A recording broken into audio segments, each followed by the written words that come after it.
మన నీరు మన సంపద, దానిని కాపాడుకోవడం అందరి బాధ్యతని రాష్ట్ర ముఖ్యమంత్రి నారా చంద్రబాబు నాయుడు పేర్కొన్నారు. శ్రీశైలంలో పర్యటించిన ముఖ్యమంత్రి సుండిపేట గ్రామంలో వాటర్ యూజర్స్ అసోసియేషన్ తో ఏర్పాటు చేసిన కార్యక్రమంలో పాల్గొన్నారు. ఈ సందర్భంగా ముఖ్యమంత్రి మాట్లాడుతూ, మనకు మంచి రోజులు వచ్చాయి. ఇప్పుడే శ్రీశైలం బ్రహ్మరమ మల్లికార్జున స్వామి వారిని దర్శించుకుని శ్రీశైలం ప్రాజెక్టులో పరవళ్లు తొక్కుతున్న కృష్ణమ్మకు జలహారతి ఇచ్చాను. గతంలో 20 సంవత్సరాల క్రితం జులై నెలలో శ్రీశైలం నిండింది. ఇప్పుడు మరలా నిండుగా పరవళ్లు తొక్కుతుంది.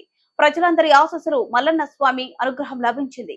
రాయలసీమలో కరువు అనేది లేకుండా చేయడం మనందరి బాధ్యత. ఇది దివంగత ఎన్టీఆర్ కళ. మొదటిసారిగా కృష్ణా మిగులు జలాలు వాడుకోవచ్చు అని చెప్పిన నాయకుడు ఎన్టీఆర్. ఆయన అనేక ప్రాజెక్టులు తీసుకొచ్చారు. తెలుగు గంగ ద్వారా రాయలసీమకు నీరు ఇచ్చిన తర్వాతనే చెన్నైకి నీరు ఇస్తామని చెప్పి దాన్ని సాధ్యం చేసిన మహనీయుడు ఎన్టీఆర్. హంద్రివా ఏఎస్ఆర్బీసీ గాలేరు నగర రిజర్వాయర్ ప్రారంభిస్తే వాటిని నేను పూర్తి చేశాను.